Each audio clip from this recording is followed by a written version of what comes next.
Updated risk range on Restoration Hardware. Also, do you think housing will be the greatest beneficiary of a dovish Fed this Yes, dovish Fed equals lower interest rates equals buy housing, but be careful. I mean, again, as I said, after I'm going to be saying this and again and again and again, and it's uncanny, and again, it's not your fault, it's probably mine, but maybe not, is that people generally don't listen to me until after things actually happen.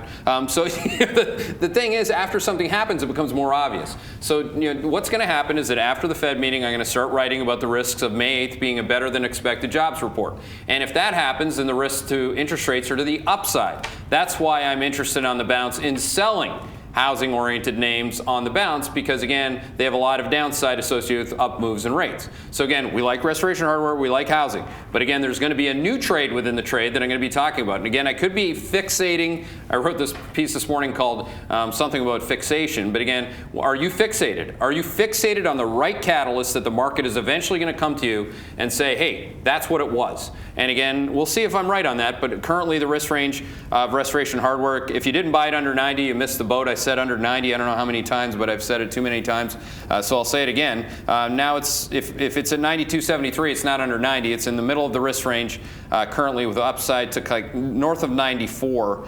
So it's kind of like this 89 to 94 and change range. It's bullish, but I'm going to be less bullish as we go into the month of May. By the way, the month of May is a good time to sell everything. So I'm trying to get you warmed up here, and you can see that I'm not buying things. As you saw on the way down, we took our long versus shorts very wide.